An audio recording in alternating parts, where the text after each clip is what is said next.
Hello, hello, friends. Welcome to my face again. For those that don't know, I am AmyR here at Prairie Paper and Ink, and slowly but surely trying new formats with filming and new software.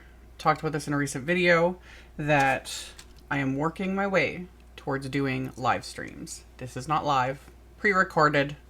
We're getting there though. I will be posting a heads up and like scheduling lives. That's my other little deterrent, is actually scheduling things.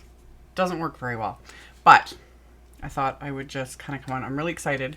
Simon Says Stamp's newest release. As of this video going up, it will have gone live. I will have a link to it below in the description box. But this set just jumped out at me in the package, and I was like, I need to create something with this set. So I've got some ideas, and we'll just see. I pulled out distress paints in a rainbow of colors, of course, and I'm excited. There's the dogs freaking out, all different things. There's so many things going on. But anyway, I'm going to switch my cameras, and we are going to do a little bit of playing with some distress paint, some craft heavy stock. Thought I would create some backgrounds, and then we'll finish it off with the sentiments, and then we'll just see what happens. If the ideas, floating around in my head, do something. So let's get into it. Okay, so like I said, I'm using Distress Craft Heavy Stock here. Something that's going to hold up to paints and water and techniques and all the things. And then I've got a selection of distress paints. Now, me being me, you guys know, I like to have all the colors of all the things. Do I use paints very often? No. But have I purchased all of these? Yes. But I'm like, I'm slowly working my way through products and different things and trying different things and mixed media and all the fun stuff. And there's another reason why you should use your products. My Wilted Violet paint totally dried out. So I needed the proper purple. And Wilted Violet it's on its way here. I ordered that new Vault release or whatever of distress paints, but it's not going to get here till whenever. So I had already started pouring out the paints, and I was going to make this work. So what I did is I just mixed, I had Dusty Concord paint and Villainous Potion. Villainous Potion is incredibly dark because it's beautiful and amazing. Way too dark for this rainbow, in my opinion. So a drop or two of Villainous Potion mixed with the Dusty Concord gave me as close to Wilted Violet as I could get, really. So I just mixed them on a palette here with a palette knife. I was just mucking around. I was having fun. So I had like I mentioned, I had a rough idea of what I wanted to do. I haven't really worked with the paints other than just I've used them at times in a couple of videos, kind of brushing them onto a background, that sort of mixed media style. And then of course I use them for splatter. Black Soot for the win. Everyone always asks what's my favorite product for black splatter. Black Soot distress paint. Always. But yeah, this, I was just curious. So I added a bit of water, and then I pressed some of the craft heavy stock into it and pressed it in again. And then I'm going to add some more water. And because I was, I wanted that drippy look, and it was working. And I'm going to get my fingers in it and sort of drag the colors. I'm just playing. I was wearing, I don't know if it was obvious, I was wearing my apron 99% of the time. I forget to do this, but paints especially distress paints, because they're so pigmented, they are permanent when dry. Highly recommend. I put my little apron on so I'm not getting paint all over my clothes, even though most of the time I'm crafting in my pajamas or my ratty, sweatpants and whatever, the things that just don't matter. The type of clothes you don't normally leave the house in. Anyway, that was the first attempt. The second one, my brain stopped and I started kind of overdoing it. I was using the brayer there and it started turning to mud. But I liked how it was looking with the brayer. So I've got my Tim Holtz brayers here. I wiped it off because, again, I was like, I had gone back and forth too many times and it started to muck. So this time I just ran it through and then I kept it in pretty much the same position to go back and forth. And you get obviously a very much more blended look. And I took the little Tim Holtz brayer to get that furthest edge there of the cardstock. So I had all those colors. And this was fun. I was quite enjoying this little process here. So just mucking around with the paints and the heavy stock. There's something about craft heavy stock. I've said this before. I've raved about this stuff. I just love it. And I'm sure I'll be asked, what would inks look like? Totally different. You know, oxide inks do show up nicely on craft heavy stock. It will not be the same look though, because oxide inks are not paint. Different products, different, looks and whatnot. Experiment with what you've got though. I've got the paint, so I played with them. This last panel I think was one of my favorites. I just drug it through that little pile there, added, sprayed a bit of water on it. It was good to go. And to clean up, just water and a paper towel wipes it all up. I immediately washed off my brayers, everything. Again, distress paint dries permanent. So you want to, wash your tools. And then after I did those 4 backgrounds, I was like, what am I going to do for the inside of the cards? And I was like, I'm going to just do more paint. Why not? I'm loving this. So I put them this time on my little palette. Had to mix up my little custom purple mix again. And I pulled out these Distress collage brushes. I only have one set of these. It's the 3 different sizes. So I ended up using all 3. If I had, actually, I'm going to order more because I liked this too. This was fun. But I applied the paint I started with the largest brush. So I've got the candy apple, and I'll have links to the specific colors I use, but I use candy apple, carved pumpkin, mustard seed for this first little bit. And I was just dry brushing this onto the inside bottom of my card bases. And then I took the second largest brush and did the green and the blue, which was Mowed Lawn and Mermaid Lagoon. So again, working my way across the bottom of the card to get this rainbow of colors and just adding it to the brush and then just dry brushing it along the bottom of the cards.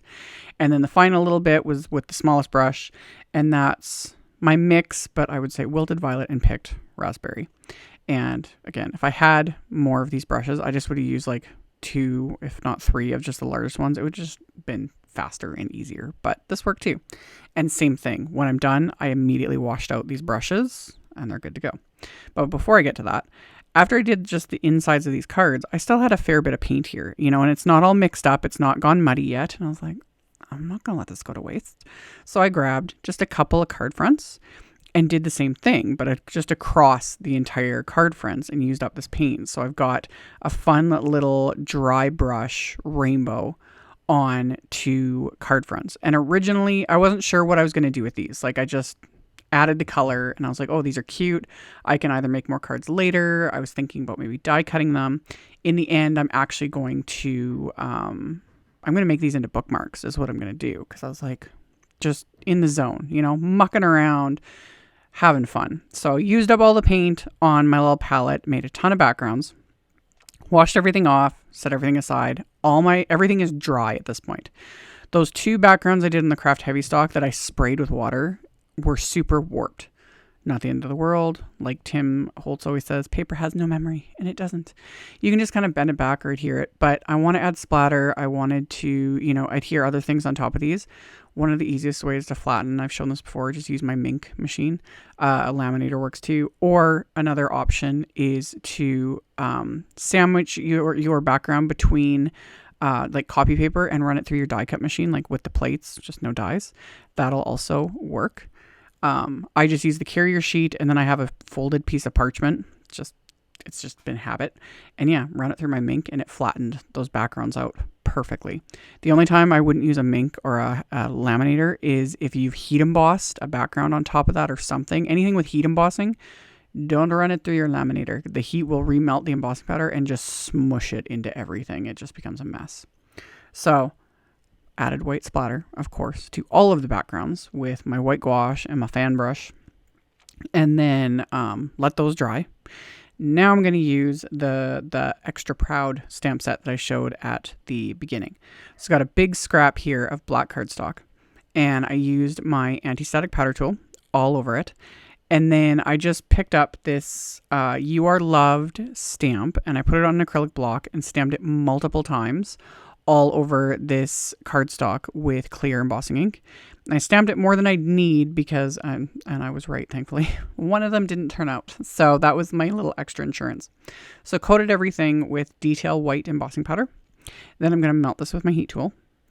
A person could quickly and easily fussy cut these or use a paper trimmer. I just stamp them without worrying about lining anything up because I'm going to use the coordinating wafer die because 1, I've got it, and 2, the coordinating wafer has little like rounded corners and I like little tiny things like that. I'm just like, yes, love. So after I melted that with my heat tool, I removed that excess anti-static powder with one of my little microfiber cloths.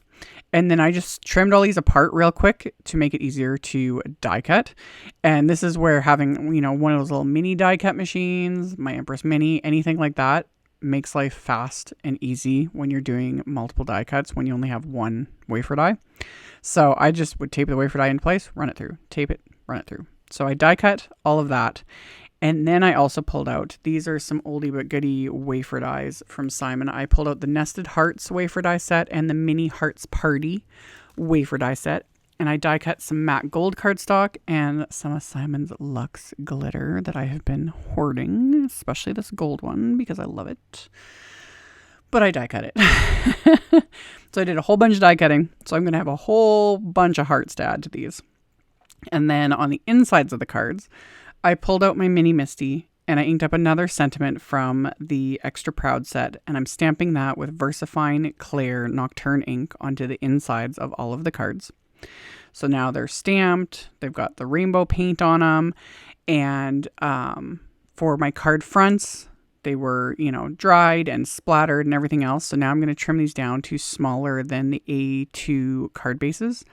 So I just made sure not to completely trim off one of the colors. I was, paying attention when I trim these down. So I ended up trimming them down to about 3 3/4 by 5, like my go-to size for A2 card bases.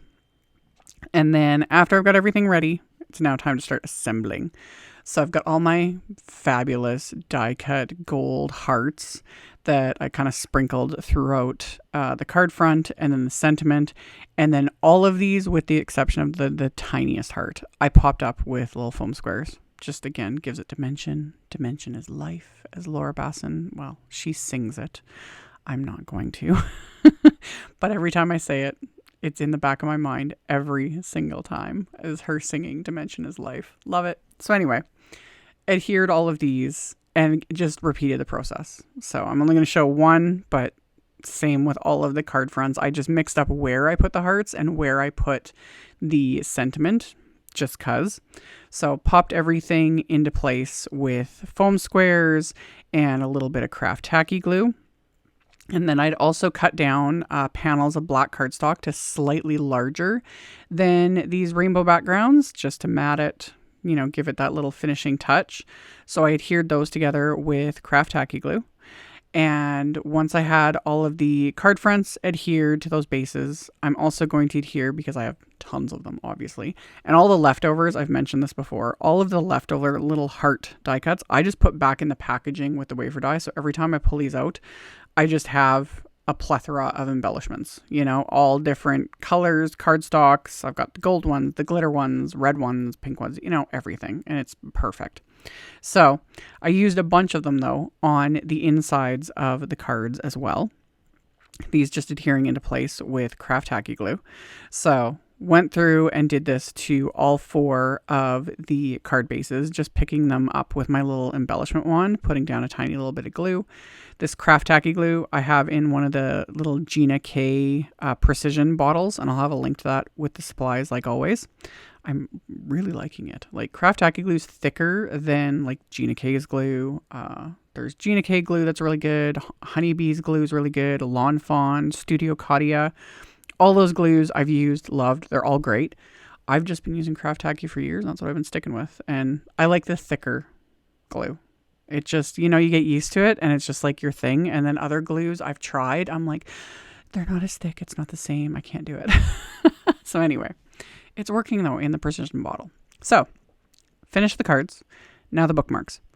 I took those little 2 backgrounds and I trimmed them into strips, and each one's like 1 3/4 inches by 4 1/4. So I was able to get 3 out of each little background there of those dry brushed backgrounds I did. So just little extras.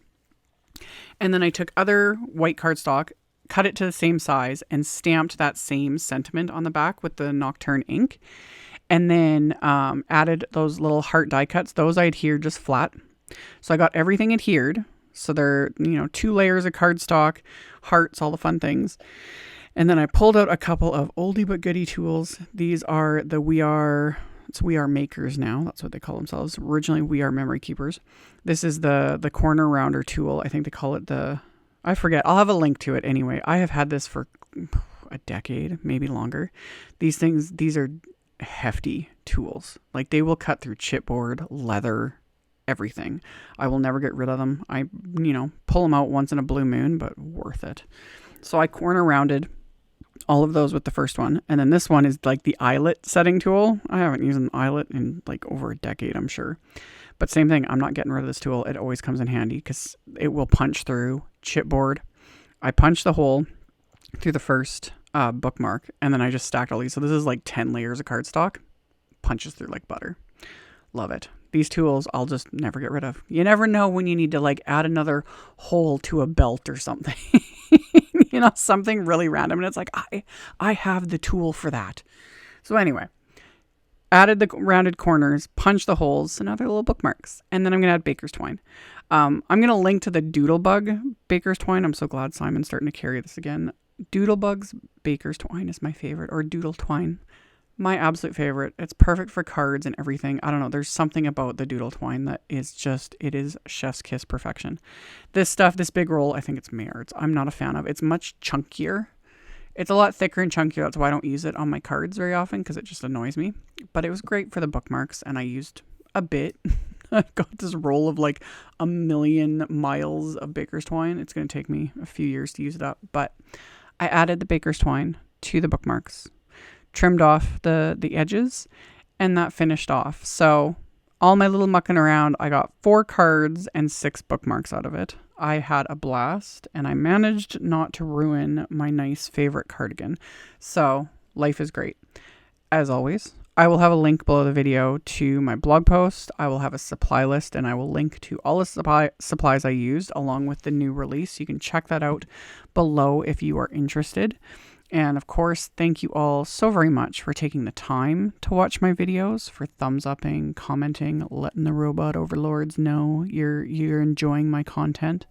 I always very much appreciate it. Subscribe if you haven't. I'd love to have you. And I will see you all very soon in the next video. Bye.